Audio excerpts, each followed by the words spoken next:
Hello, everybody. It's game 2 of Team Pandamonium versus Dire Wolves. Dire Wolves need to try and find something to overturn the juggernaut that is Team Pandamonium, who've taken a 1-0 lead. My name is Jackal, and joining me for game 2 again is Timmy. What do Dire Wolves need to do differently this time to make sure that they can get this win? They need to make sure that they ban out as many things that has displacement as possible, because the last game it wasn't really a matter of what could we do differently as who's going to be the next one to get plucked out of line or pulled in towards the rest of your team. It's a bit of a bully, a bit of a pick off one by one. So they need to try and synergize with And people going who have maybe a bit more CC cleansing. We didn't see a whole lot of the training exercise from subfloor being used for that cleanse. So we're going in to the picks and bans right now. Team Pandemonium going to be the order side for this game. As they look for that first ban, it's going to be the Thor. Thor getting banned out once again. You don't really want to deal with it. A lot of rotation power, a lot of influence early on, and like I said, late game it just allows for a lot more crowd control with that wall and the Anvil of Dawn. Just allow for a lot more setup.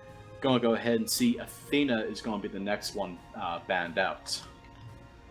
Yeah, didn't really have a great showing in the last game on the side of Dire Wolves, No. but Athena is still one of the best supports out there, and you really don't want to see it being played against you. Surprised to see that Kepri is still available, and, well, as I said, that's going to get banned away by Team Pandemonium. One more ban going to be for Dire Wolves. Yeah, so now we're gonna be seeing what the next ban is gonna be. They are not gonna be banning out the Sobek. If they do, there will be not really all that many great Guardians coming out. It is going to be the Odin, however, so that does leave Barkus, Sobek left on the table for that support role. So do we expect Richard Castle to pick up the Bacchus then, as Team Pandemonium do pick up Chiron as their first pick? Chiron very safe in that Hunter lane with the cleanse, as I was talking about before, as well as the Giddy Up allowing him to just get out of bad situations. It is going to be important for both teams to make sure that they can get out of bad situations, make sure there's no repeat of last game. The little thing that I forgot to mention about the entire lineup of Pandemonium is that they all had disposition sort of gods, but we can see the Sobek and Isis game picked up for Dire Wolves. That is going to Richard Castle. That is so much control coming out from that mid lane and possible support role that it's going to be very scary and very difficult for Team Pandemonium to look for the potential ganks. But Osiris and Geb coming out, that's going to be the solo lane and support roles filled out very nicely. Not much loses, not much beats in Osiris lane, sorry. Very aggressive and, whoa, the Bacchus pick instantly. Ooh, this is going to be interesting. So I believe that maybe a solo Sobek once again might be going over towards only good solo. Barkus very, very aggressive. You use the Intoxicate. Doesn't matter how good your Geb shield is. It's getting stripped off instantly, as well as a lot of initiation with that belly flop. Agni gonna be the first banned out in the second stage by Dire Wolves. And Agni really one of the best gods of being able to deal with the Isis. Once Agni hits level 5 and has access to his meteors, can have a very nice ranged AoE stun to really silence that Winged Gust. And really just put this Isis back, and a Naja ban coming out from Team Pandemonium. Possibly they have their jungler in Osiris? Who knows, or maybe they just don't want that huge power combination of Windfire Wheels, Circle of Protection. I'm not too sure how I feel about that. We don't really see Naja in the first place. I get that, you know, if you have the Windfire Wheels, bring someone up to the top, you got the Circle of Protection that charges up underneath, as well as an Intoxicate waiting for you. Very scary, but ban-worthy, I'm not too sure. Giannis, however, quite ban-worthy, is going to be taken out by Dire Wolves, targeting Ochida. And I really want to just make sure he's not on a comfortable god as Zenith gets banned away. Looking at that Hunter role, really trying to make sure that Chiron has the best matchup possible. Hui is still available, and Dire Wolves could look to pick that up, combine a lot of AoE ultimates if they so choose. A Wheelix going to be the pickup there. Oh. Binds very well with the Sobek and Bacchus. Very, very well. We're going to go ahead and see Maxon going to be on the Willish this time, not Roe. And that's going to be very painful for Team Pandemonium. Yeah, I mean, Dire Wolves felt the full force of an Awilix space comp last game. Can they replicate it? This game remains to be seen as Guan Yu gets picked up. Guan Yu, don't question the Guan Yu. Guan Yu at the moment is incredibly strong. The question is, where is he going to be going? Because we've already got the Osiris, maybe Ro on the Guan Yu jungle. The thing about Guan Yu is that his healing is ridiculous. You heal people up, and as soon as you do that, your cooldowns are lowered just a little bit. Build full cooldown, you have a heal just about every 3 seconds. And that was the thing, I was wondering where the Guan Yu was going to be playing, and most likely it's probably going to go into that jungle. Noir picked up for the mid lane, and final pick for Direwolves was that Medusa going into that Hunter role against the Chiron, so no Hu Yi picked up, team's starting to not value him as highly. Yeah, he doesn't really have any major power points during the game. He's just kind of coasts around normally, just comfortable in any situation.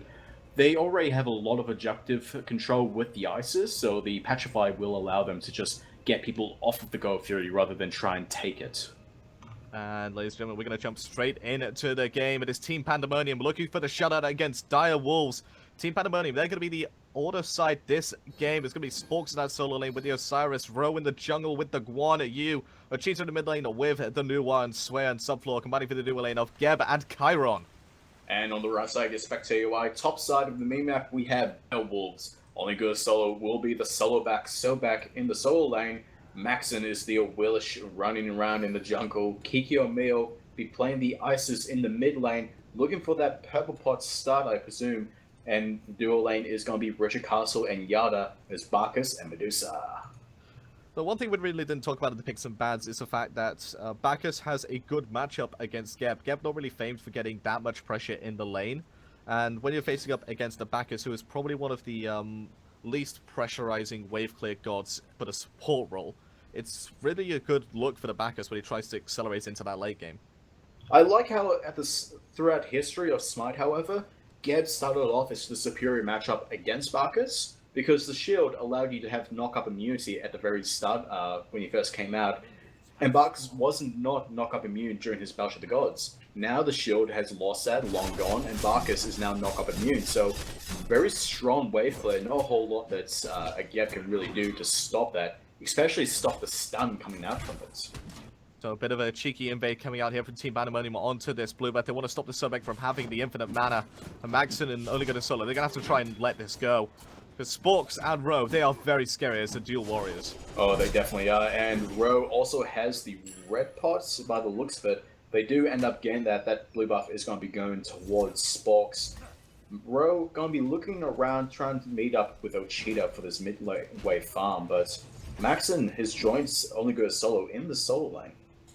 They just need to try and get the farm so we can get to level 2. Does mean that they have to get with these left side mid harpies. Kiki and Mia can't really try and get this lane up quickly. For a moment I thought Maxon was going to rotate over towards that blue buff, try and get that for Ogre, try and get a little bit of a sneaky, but Ro jumped on by the Suku. Gonna take it down very low, but not to death. Yeah, Ro just almost ready to hit level 3. Couple of creeps away from it, and we'll have that heal available to him once he does so. They're gonna have to give up these left side and mid harpies though, unfortunately. And Cheats and Ro, they're gonna clear up this blue buff instead. This may go the way of the jungler, or it could refresh the blue buff onto Sporks. I believe we'll be going towards... No, Rose picked that up. The thing that I wanted to mention though was Ochita is going to get quite a bit of golden XP off of that, as it is a major buff camp, so he may end up seeing a little bit of a swing up against Kikyo Mio, although he has already hit level 4. And one of the things you have to realize about this Nuwa pick is once you've hit that late game teamfight stage of the game, you're starting off fights against the Nuwa at about 80% HP, because that fire shots will hit everybody on the map, guaranteed. The other thing as well is that that's Mysterious Fog, and as well as the fire shots, it allows you to just get a lot of on-hit effects. We see, you know, not a huge amount of healing coming out from Direwolves, but you can perhaps get a Divine Rune, or maybe even a Gem of Isolation, just really slow people down and inhibit them during those fights. Now, what sort of pressure can this Guan Yu jungle really put out with this power potion to really warrant it being a top tier pick?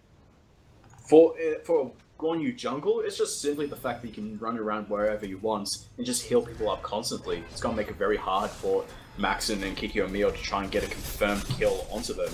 As well as that Talos Sword, it really just shreds through people, allows you to do a lot more damage than what you would think. He's an enabler. See, the junglers and the mid laners have hit level 5, all have access to their ultimates. Look for an engage, potentially coming out from Direwolves especially, considering, I think at level 5 that they definitely had the better fight. Yeah, Direwolves, I would say, have a better level 5 team fight. Petrify, Intoxicate. The thing I'm really looking for, though, is that Gravity Surge. That's going to be what gets those early on kills. So Spirit Ball's going to miss from Kikyomi onto Row in the mid lane. The minions just bring a nice bit of zone potential. Also, Kikyomi on Maxim to take on Orcopathy. They're going to invade on the red buff, actually. This is going to be absolutely free for Direwolves. And I love how perfect that was. Oh no, there's a clay minion coming for us. We better run away. Hey, look, a red buff. I have no idea. But just the amount of pressure that Richard Castle and Yard have managed to get over in that duel lane has just made that invade possible. But, you know what they say, 4 members on the left-hand side, your blue buff's going to be taken away. Only good at solo, not going to be happy about that one. Yeah, although I think he is going to be fairly okay. Interesting enough, though, he doesn't have any mana potions. He is, however, carrying a single ward. He maybe gained that to look to teleport to, or just a little bit of an emergency ward. I'm not too sure. I'm surprised Only Good at Solo actually back there. The wave has just arrived from his tower, and he doesn't have his teleport to towers up and ready to use. So Well, we'll lose a bit of experience here. Well, he had no mana, pretty much, to speak of. He had maybe 100 mana. That's a single ability, and not enough for a Sobek to full clear wave at this moment. So he would have just gone bullied out by Sporks either way. Well, what about Lurking in the Waters? Gives you a nice chunk of mana regen and will full clear the wave. Yeah, I suppose you do want to do that if you want to expand an ultimate. Although Richard Castle jumping in towards this blue buff, they're not going to be able to steal that away. That is going to go to Team Pandamonium. I love the Direwolves' aggression right now. It was to put on them in the first game, and they really couldn't do anything about it. And they're just looking to try and do the rinse and repeat formula for themselves. It's not found them any kills as of yet. With more aggression will come more opportunities. Well, Barkers is pretty much the king of stealing buffs. You jump in with the belly flop, do quite a bit of damage towards the camp, and if you don't kill it, you have someone with you to just grab it while everyone on the M team is knocked up in the air. It's fairly easy to just take away those buffs, so they're using their advantages. So right now, Richard Castle is 200 gold ahead of Swayer, but that's going to start to be a shrinking gap as Swayer has gone into the Traveler shoes, and Richard Castle gone into the shoes of the Magi. Backus not really considered one of your traditional supports. Does a lot of damage and will look to just burst people from that support role. Yeah, so we see Maxon's being hanging around this left-hand side, although it was pretty much all wasted. Swayer was just peeking at her right behind the bushes. A bit creepy. Just making sure that he knows where everybody is. He's watching you. He knows when you rotate. That kind of stuff would get you put on a list. Yeah, I'm just saying. I don't think I want to be on that list. No. I also don't want to be the party list for the Gold Fury. I swear, could be surrounded here, but he's going to safely roll away.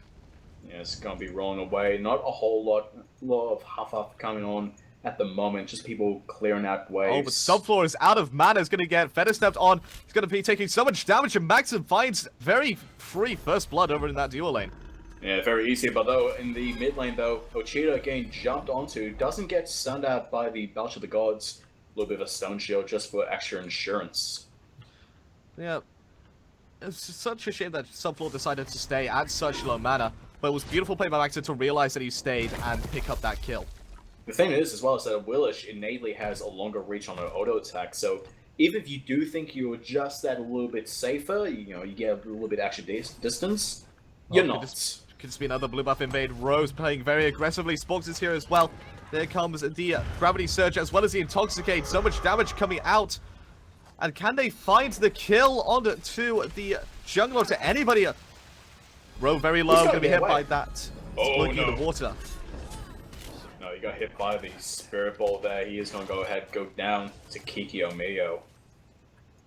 He's going to fall down there. Row going to be the second casualty for Team Pandamonium. Direwolves take a slight early lead to the tune of just under 1,000 gold, but 2,000 experience, and that's the key part, that experience lead early on. Now, they were looking for this right-hand jungle, but now they realize that Team Pandemonium are trying to have a little bit of a sniff out. They are very much outnumbered, Team Pandemonium. Gonna be looking onto the Cheetah for the aggression. Not gonna find all that much. And the Intoxicate is down, so there's no real burst potential coming out there from Richard Castle for Kiko Miomaxon to follow up on. The buff just going to be taken safely by Swayer and Sporks, just dragging it out, so there's no real steal potential coming out from the Dire Wolves. Yeah, both teams kind of just moving around once again. See, no contention from Direwolves, although Kikyo Mio is around. I don't believe he got that with the Spirit Ball. No, he managed to hit a cheater though with the Spirit Ball. Doesn't take any of the upbeats, but does manage to get a bit of extra pressure in mid with that. But it's a very interesting item coming out from Broly. Usually you do see Warrior Tabai coming out from your main damage source. Value boots. The value boots have indeed come out, and this can mean one thing. He's probably going to go meditation. Yes, yeah, meditation is going to be allowing him to do a lot more healing, as it is based off of your health. And the Reinforced Grease doesn't give all that much power at all, only 15. It gives health, it gives so much crowd control reduction. It gives 3/4 of the maximum amount of crowd control reduction that you can have. And with the team that Direwolves have, you're going to be looking to have that to shorten the duration of the Intoxicate and Spirit Ball mainly. Rogue getting hit by the Spirit Ball in the mid lane by Kikyo. He's really just done a nice job of trying to make this lane his. He was making his lane his in the last game, but just got steamrolled when a couple of kills went down and just lost both of his towers and any of his safe haven. Not going to happen this time. No, both of the mid lanes at the moment, they don't have, well, Kikyo does have quite a bit of kill potential on towards Ochida, but for Ochida, the stars kind of have to align for him to get a lot of burst damage out of him. But the main part is, he just wants to farm up for that late game. Ooh. So Isis currently having the Enchanted Trinket. That could go into one or two items. That could go into the Polynomicon. It can go into the Divine Ruin. Which one do you think he's going to be building into? Oh, it's going to be a Divine Ruin. You see a Guan Yu on the enemy team, you get a Divine Ruin. You don't ask questions. A lot of people seem to not really value anti-heal against a Guan Yu. Well, you absolutely need it, and with an Isis, you can apply that to a lot of people very often with the Wind Gust. The item, though, that I wanted to have a look at was Ochida's Lost Trinket. He is not building it any further going into the oncoming session. He may be looking for a Doom Mob if he goes all that well. Direwolves, however, gained the Gold Fury attempt, successful in their favor, and now Direwolves just trying to disperse, take away that as a win.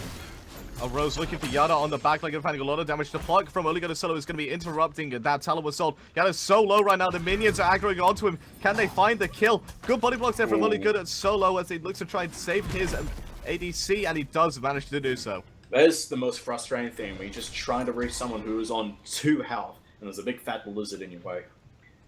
Well, it's not just that. Minions also got in their way as well. Could have potentially found a kill, but was it in the end a detriment to their own cause? Yeah, it really was. Now, the siege on the left-hand side tower is underway. Only goes Solo having to back out a little bit, quite low on mana, on health. So is Richard Castle. Gonna get rooted out there, and couldn't find the block, unfortunately. If you did manage to find somebody and flee them onto the tower, got them tower aggro into a group of 4 members, that would have been a free kill for Direwolves and possible aggression onto this left-hand side. Who do you think would be the best person to pluck, however? I feel I want to say Ochida. If he has his ultimate up, he can't just go up in the air for quite a while, allow his team to position themselves to try and help him out. I think if you manage to catch Subfloor and manage to bait out his abilities in such a way that you can cut off his dash very early, he would be the best person to pluck. Ochida, like you said, you need to make sure his ultimate is down before you can really get a safe guaranteed pluck on him for the kill.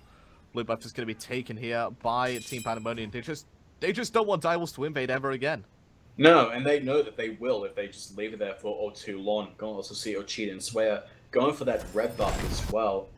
Both teams are kind of cautious of each other taking their own buff, so they're going to go ahead and not invade each other at this point in time.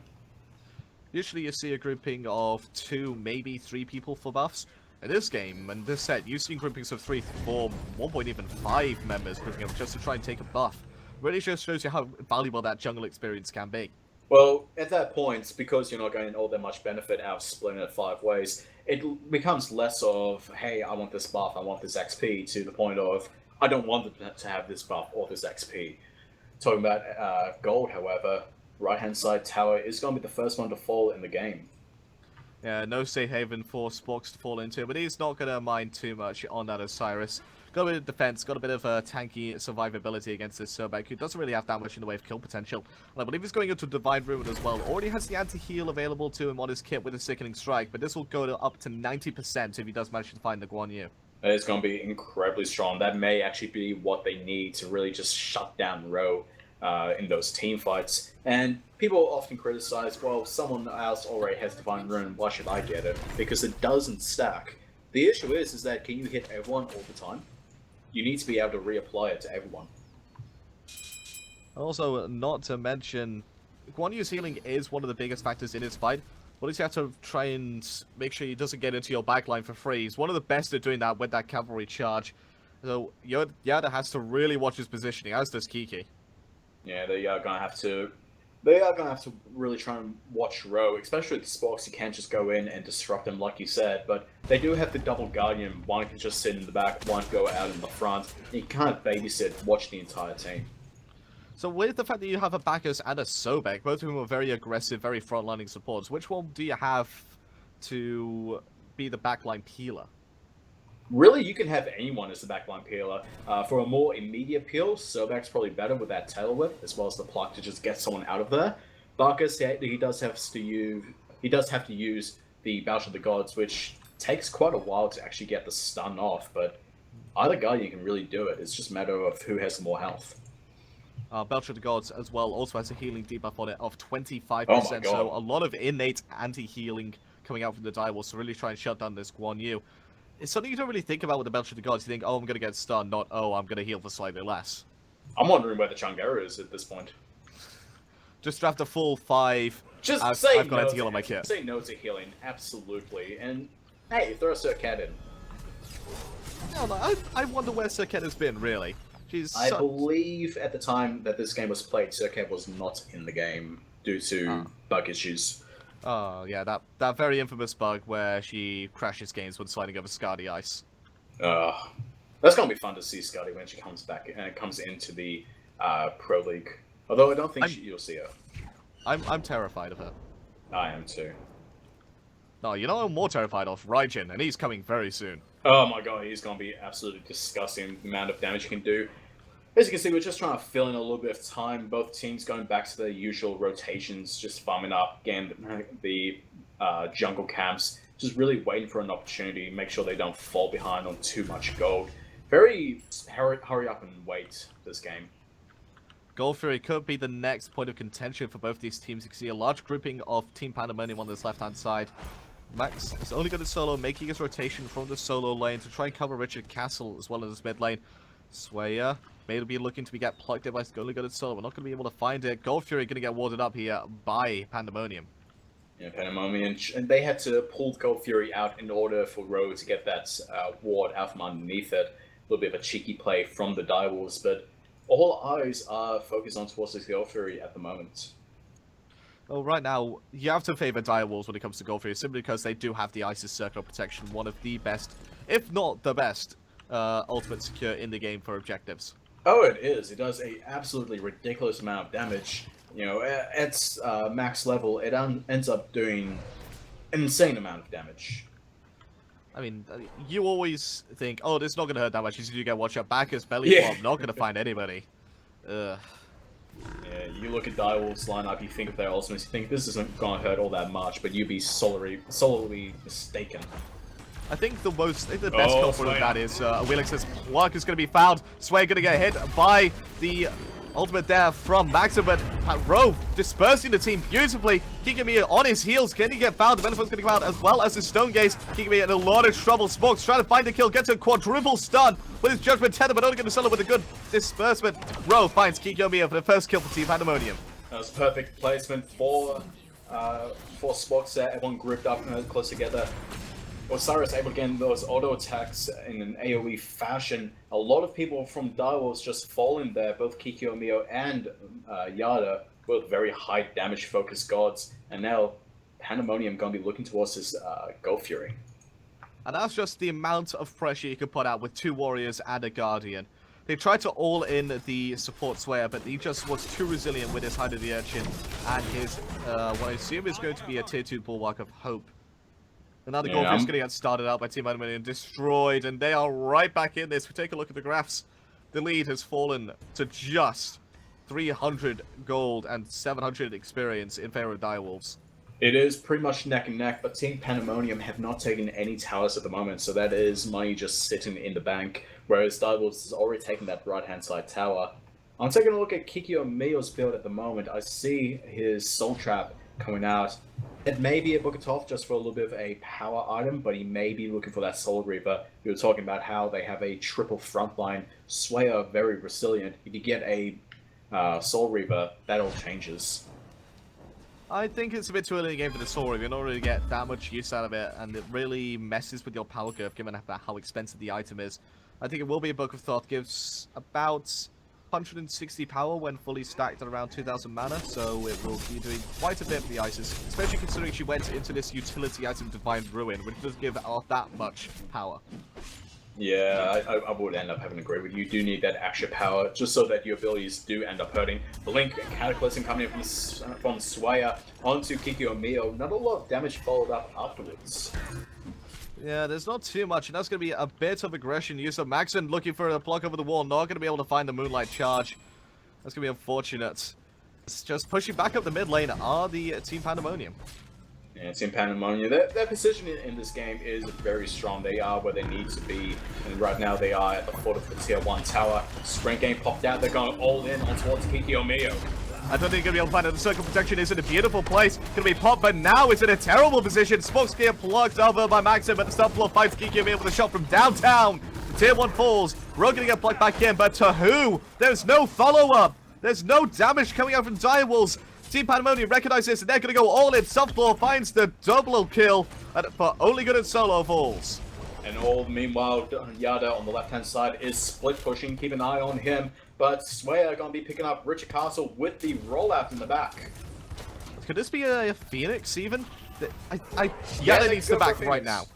Yeah, Yada needs to be back immediately. He's got that Petrify, which is what they really need. Just force people off of this Phoenix or force them into a bad situation. But they are going to go ahead and get the Phoenix before Yada even backs.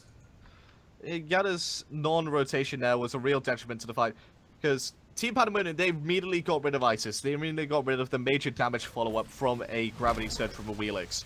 And the second that ability came out, there was absolutely no damage coming out from only good at solo when Richard Castle will use all their burst already. They're trying to play the same game that Team Pandemonium played last game with the Sobek and a Willish, with the Bacchus for the action knockup, but the issue is that they're just not far ahead enough. Take a look at their graphs. We can see they are fairly even. The only real outlier is the 1,500 gold in favor of Team Pandemonium. Direwolves are just not in a position to really burst people down. And it looks like it actually is going to be the Soul Reaver for Kikyo instead. Hey! Looks like I was wrong, unfortunately. Gives you less power, but does give you a bit more damage overall every 60 seconds. Well, we saw in that last fight, what Direwolves really need is a lot of burst, a lot of oomph, and Soul Reaver is what that gives. It just allows you to really pretty much mark a target. Okay, a lot of his health is gone, let's go for him now. Yeah, well, it really gives you a single target high burst rather than the burst from abilities that you would get from a Book of Thoths. I still don't agree with this pickup. Nice double stun from the Spirit Ball. Doesn't do a whole lot of damage. Like you said, doesn't do a lot of sustained damage. For those situations when stars align, it works.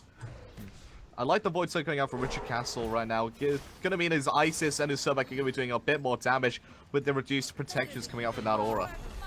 Richard Castle doesn't care what the team comp is. He will go so just simply because he wants to do more damage, and rightly so on a Bacchus. And Intoxicate is going to do a lot of damage. Tier 1 tower in the mid lane is just going to fall in the breeze there, going in favor of Direwolves. I don't think they can siege this tier 2. They're not full health, and there's a full 5 complement. The sprint's going to be activated from Team Pandemonium as they look to make this chase happen, but it's just trying to force it, and it's not there. No, that was a little bit of a waste of a sprint. They were not able to chase up Direwolves. They're just too far to begin with. They are, however, going to be roaming around this right-hand side. Spork's going to push up the lane off of the tower. This is going to be an opportune time to try and look for Roe. And see, Ro is just going to be grouping up with his friends Swaya, Ochita, and Subfloor. They may look for this tier 2 on the right-hand side. They certainly do have the numbers over here to make sure that they can get this. And with very little defense coming right out from Direwolves. I can see on Team Pandemonium, we see 2 Breastplate of Valors coming out from Swaya. Not Swaya, it's from Sporks and Ro. But I'm also looking at that Stone of Gaia on top of Ro. He's really looking to just stay alive, be that constant healer in amongst these fights. And also mentioned the extra 350 health coming out from the Stun of Gaia will also augment his meditation, which he does have to increase his healing even more. The value active. The value active, it does, like I said, it is based off of the owner's health. Rogue game plot underneath tower. He's getting unplugged there, but the beads are going to be good, and that's going to be the ultimate. The gravity surge going to be used as well. Over the top with the belly flop. Richard Castle is in an awkward position right now as the teams get separated. Good cataclysm there. Richard Castle's in a very dire situation. Ochita finds him with the shiny metal. Yetta finds smokes to the backline. Maxim finds Ochita as well. Only going to solo has to try and get out of that situation. Subfloor turned around. Subfloor was trying to go for Yada. He just missed the opportunity for Kikyo, who was one shot away from death. Now we see Maxon on the side. He's either going to get forced out in a bad situation, or he's going to come up behind Team Pandamonium. Although Blink coming in from Sway, he's going to pick up a kill to the very injured Kikyo. Yeah, Shockwave does a lot more damage than you think. Ooh, Yada just dashing out of the training exercise before that took effect. Subfloor there, really showing exactly what the combination is for this Chiron. And now this tier 2 is going to fall down. The mid Phoenix is going to fall down to the Winions. Oh, Winions. That is unfortunate. Maxim tried to go there to pull off the fire minions, the last wave, towards the Phoenix. Though, unfortunately, not going to have the Phoenix any longer. A little bit surprised that Team Pandemonium didn't try to go for that right-hand side Phoenix. Now, the question is, was that aggression onto the tier 2 at that exact time a calculated aggression to make sure that that mid Phoenix fell? I think it was more of a happy accident, to be honest, because it is kind of hard to predict, exact timings with the minions, and also how quickly someone's going to go over there and kill them. Yeah, I think it's just a happy accident. The Warlock Sash being built up by Ochita. Currently on 66 stacks. He's coming along quite nicely for the mid lane for Team Pandemonium, and this Golf Period is going to fall down very quickly. Subfloor also attacking at a rapid rate, and no contest coming out from Direwolves. No, at the moment they either have absolutely no vision of it. Yeah, I don't believe they have any vision of it. Richard Castle just walking up towards those boards, just slap it with his little turkey leg. Although a lot of aggression coming out on towards him, the cavalry charge is cancelled early for that stun, and he's going to get erased. And that stun just allowed for so many basic attacks for Subfloor to come down. Smokes there with the aggression as well. And that's one of the problems with going this Void Stone and having only one stack on the heart of the Urchin. You are not tanky as a support at that point. No, you really are not, and Void Stone is that kind of in-between power defense sort of item. At this point, he just needs raw defense. And now this tier 2 on the left-hand side is going to get aggressed. Going to fall down. Team Pandemonium at another 1,500 gold to their lead. And while it looks good for Direwolves at the very beginning, it's slowly turning into a same old story. Team Pandemonium looking to close out this series. Blink Cataclysm from Slayer into the Phoenix, finds 2. Finds 2. Kikyo Amiyo is going to get picked up inside his own circle of protection. Ochita getting picking up Maxon. Yada in the back using the Sanctuary to try and live out against the Rock Slayer. It is not going to be to his prevail. And now only goes solo, trying to keep the rest of Team Pandemonium off of this Phoenix. He's going to fall very quickly to Subfloor. And now this Phoenix is going to fall down as well. This could be the end of this series. Ladies and gentlemen, Team Pandemonium look like they're going to take a 2-0 sweep against Direwolves and force them into a very awkward position. Direwolves, after the first 2 weeks, only have one game won. Not the sort of performance you expect from the number 2 seed. Yes, Richard Castle getting picked up just before the time as well. We can see now that Team Pandemonium remain undefeated in this split so far. 2-0 on every game. Yeah, it seems that Team Pandemonium picked up right where they left off and are really showing the dominance that really got them to Worlds last year. Direwolves on the opposite end of that spectrum, really not having a good time. As we just mentioned, they've only won 1 of their past 5 games in this split. They really need to try and turn it around if they're going to make LAN. Yes, it's looking a little bit grim for them at the moment, losing 4 games at the moment, winning only 1. We are going to have